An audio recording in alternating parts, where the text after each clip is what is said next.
Restons dans l'incontrôlable, le difficilement contrôlable. Ouais. Qu'est-ce que c'est la dépendance affective? Et puis qu'est-ce que ça cache ou qu'est-ce que ça révèle? Ouais. La dépendance affective, c'est un gros mot aujourd'hui. On le met un peu partout. Après, c'est une réalité. Il y a beaucoup de personnes qui sont en dépendance, autant d'hommes que de femmes. Je pense que c'est souvent les femmes, mais il y a même certaines études qui prouvent qu'il y aurait plus d'hommes qui seraient en dépendance affective que de femmes. C'est juste qu'ils ne se font pas aider, donc ils ne se font pas diagnostiquer. La dépendance affective, il faut vraiment voir ça comme une carence affective. Un panier percé, il y a plein de petits trous. Et peu importe la quantité d'eau que tu mets dedans, même si t'en mets plein d'un coup, genre la passion des débuts. Waouh, j'ai plein d'eau, c'est trop bien et tout. Il y a tellement de trous que ça va être temporaire, ça va pas durer. Et donc on va quémander plus de preuves. On va s'activer et paniquer quand il y en a un peu moins. Parce que vite, les trous sont en train de tout laisser couler.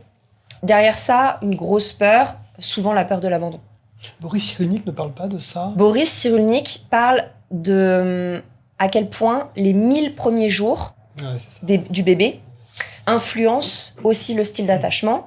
Bon, il y a aussi Amir Levine et Rachel Heller dans le livre Attached. C'est vraiment la référence dans le domaine du style d'attachement. Derrière une dépendance affective, il y a souvent un attachement anxieux, pas toujours, mais très souvent un attachement anxieux. Et c'est vrai que en grande partie, ça va être conditionné entre 0 et 3 ans, selon comment le bébé a reçu des réponses quand il dérégulait, quand il pleurait. Est-ce que on a compris et subvenu à mes besoins de bébé? Et ça peut aussi, bien évidemment, se renforcer ou vraiment se mettre en place après des relations, par exemple, dites toxiques. J'étais plutôt sécure dans mes relations. J'ai rencontré une personne. D'un coup, j'ai commencé à avoir des comportements parce qu'il y a eu une dérégulation du système nerveux. J'aimerais te poser une question d'homme ou des questions d'homme. Là, tu évoques des situations dans lesquelles il y a un conditionnement, ce qui déresponsabilise un petit peu en partie. J'aimerais qu'on aille du côté de la responsabilité, enfin, des cas dans lesquels une femme pourrait être coupable. Je pense à, la femme qui a tendance à considérer qu'elle n'est pas comprise, alors même qu'elle ne fournit pas vraiment d'efforts pour se faire comprendre. Est-ce que ça existe, ça, ou est-ce que c'est simplement une projection excessive du mal que je suis? Ouais, j'aime bien cette question. Tu sais, moi, je pense vraiment que les femmes, aujourd'hui, c'est pas qu'elles ne fournissent pas un effort de communication, c'est plutôt qu'elles en ont marre de répéter. D'accord. Parce qu'elles adorent communiquer, en général. Elles adorent dire leurs besoins, dire leurs limites. La plupart. Pas celles qui ont une dépendance affective, parce que ça, c'est dangereux, peut-être qu'on va m'abandonner. Sauf qu'elles vont le dire une fois, et elles vont s'attendre à ce qu'en face, ça soit compris tout de suite. Et que ça soit exécuté tout de suite. Sauf que les neurosciences nous disent qu'il faut environ 21 jours de répétition quotidienne, tous les jours, pour que le cerveau prenne une nouvelle habitude. Tu vois? Donc elles vont le dire une fois, elles vont attendre que leur mari il s'active tout de suite. Peut-être que elle, effectivement, sur cette tâche-là, on l'aurait dit une fois, elle l'aurait exécutée tout de suite, mais la carte n'est pas le territoire, on fonctionne pas tous de la même façon, et peut-être que son mari va avoir besoin des 21 jours. Tu vois?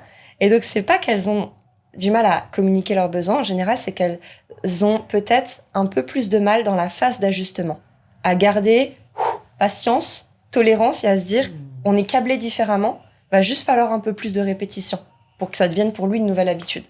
Il y a une deuxième question d'homme que j'aurais aimé te poser. J'aime bien les questions d'hommes, tu sais, c'est très clivant, très cliché, on adore. Assumons. Tu sais, j'ai le sentiment que certaines femmes aiment l'amour, qu'elles aiment aimer, plus qu'elles n'aiment leur partenaire, d'une certaine manière. Est-ce que ça relève du cliché masculin, ou est-ce qu'il y a bien quelque chose qui est à l'œuvre? Je pense que on est bon, là. Ouais. C'est très sociétal et c'est très générationnel. T'as quel âge? J'ai 39 ans. Ok. C'est beaucoup. Donc t'es né en 86. 86. C'est assez? Ouais. Bah tu vois, moi je suis née en 96. On a pile poil 10 ans. 10 ans. Une génération d'écart. Donc, est-ce que je peux te demander, tu jouais avec quoi, toi, quand t'étais petit? Avec quoi je jouais? Oh là là, je jouais au foot beaucoup. Ouais. Je faisais du vélo. Ok. Foot, vélo. C'est principalement ce que je faisais. Ok. Bah tu vois, moi, donc 96, je jouais aussi beaucoup à des jeux qui sont très connotés féminins. J'avais un poupon, je jouais à la Barbie, j'avais même une petite kitchenette où je faisais semblant de faire à manger. Mais à quelle heure les garçons ils font semblant de faire à manger en 96, en 86, tu vois? Et bon, moi j'ai un papa qui voulait un deuxième garçon. Il avait déjà mon frère, il voulait un deuxième garçon. Bon, je suis arrivée. Donc, il m'a quand même socialisé avec des jouets plutôt connotés garçons. Il y a une réalité qui est que très, très peu de petits garçons avant les années 2000, aujourd'hui ça commence vraiment à se déconstruire, et encore, pas partout, avaient des jouets vraiment très connotés masculins, et ou en tout cas, très peu de jouets où on prend soin. Où je vais prendre soin du petit poupon, je vais faire semblant de faire à manger, je vais aussi fantasmer sur la relation amoureuse. Le romantisme en général. Tu vois, moi, Barbie et Ken, j'imaginais vraiment des relations d'amour, il l'emmenait en date et tout ça, je faisais vraiment... Tu vois, j'imaginais Ken, il était au top, quoi.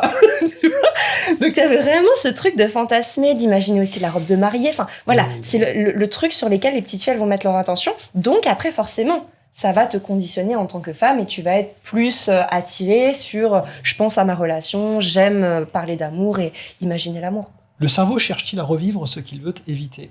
Le cerveau est une drôle de bestiole qui contient l'inconscient et l'inconscient va chercher à te faire revivre des situations de façon à ce que tu puisses traiter les traumas ou les blessures avec lesquels tu n'es pas en paix. C'est un gros concept de Carl Jung, le fait de chercher constamment des épreuves qui vont te permettre de faire face à tes failles, à tes peurs, pour les surpasser et devenir meilleur, et devenir plus fort. Faut-il changer son regard sur soi pour voir son couple différemment ? J'aime beaucoup ça. Je veux dire oui. Je veux dire oui parce qu'il y a une phrase que j'adore et que j'utilise tout le temps, c'est « on perçoit ce que l'on projette ». Et donc, si dans ta projection, consciente ou non, tu es dans un constant dénigrement de ta personne, je pense que je suis pas à la hauteur, je pense que je ne suis pas assez bien, ou qu'il y a vraiment beaucoup de doutes, tu vas projeter ça sur l'autre et tu vas le recevoir en boomerang. Donc, oui, j'ai envie de dire oui à celle-là. Le célibat peut-il être une forme épanouissante de relation à soi ? Ouais. Le célibat, il y a beaucoup de gens qui voient ça comme, tu sais, la salle d'attente. Oui. Je serais heureuse quand je serai en couple, quoi. Je les comprends, hein. Toutefois, le célibat, c'est une période absolument fantastique où tu peux vraiment partir à l'aventure, te pousser dans tes retranchements. Je dis pas que c'est pas possible quand t'es en couple. Même quand t'es en couple, tu peux te dire, allez, je prends mes valises, je vais me faire un trail dans le désert et tout ça. Par contre, quand t'es célibataire, le fait de savoir que t'as pas une personne qui est derrière toi en mode socle de confiance tout le temps là présente, ça va vraiment encore plus te pousser dans tes retranchements. Et si tu pars par exemple à l'étranger toute seule, célibataire, ça va être une sensation encore plus dépaysante et encore plus challengeante que si tu sais que t'as un amoureux qui est là, qui t'envoie des photos tout le temps, machin. Tu vas plus te confronter à cette peur de la solitude et ça va vraiment t'aider à grandir et à mieux te connaître. Qu'on diabolise pas le célibat en soi. Ah bah non, c'est super le célibat. C'est top. Aimer ou avoir besoin ? J'ai envie de dire les deux.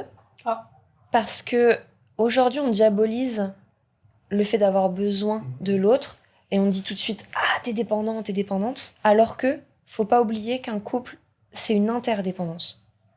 C'est normal et c'est sain d'avoir besoin de l'autre. Par contre, là où ça devient dangereux, c'est si j'ai besoin de toi pour me sentir bien. Liberté ou interdépendance ? Interdépendance. Ah oui, du coup. Pour le couple, hein, j'entends. Ouais. Pansement ou amputation ? Aïe, aïe, aïe. Tu veux dire dans le processus de guérison ? Oui, tout à fait. Faudrait trouver un mot entre les deux. Je sais pas. En fait, le pansement, il va se décoller. Tu vas faire du sport, tu vas bouger, machin, il va se décoller, c'est de la merde. L'amputation, c'est un peu... voilà. Donc, dans le processus de guérison, on va se dire qu'on va y aller tranquillement, mais on va pas passer 4 ans en thérapie. On va faire face à nos traumas, à nos blessures, on va revenir à la source. Du coup, est-ce qu'on pourrait pas dire chirurgie ? Et ben voilà, la chirurgie, c'est très bien. Ouais, voilà. Parce que on va... voilà, oui, c'est très bien. On va détricoter, mais on va pas non plus y aller trop fort. C'est vraiment... on va prendre un temps raisonnable pour revenir à la source, travailler tout ça. Et en même temps, on est là pour... on est là pour envoyer des chevaux, bien sûr. On va pas faire 50 thérapies. Pour envoyer des chevaux. Ouais. Pour envoyer du gros pâté de chat. Du gros pâté. Merci Margot. Bah écoute, merci à toi. On l'a fait. Voilà. On l'a fait. Et tu vois, c'était plutôt raisonnable. Mais oui, finalement. Finalement. Mais je crois que c'est ce qu'il faut. Non, oui, vous voyez d'autres mots. Enfin, c'était bien. Ouais, tu vois ? Il y a du vortex, il y a de l'inconscient. Ouais, non, c'était très bien. C'était très bien.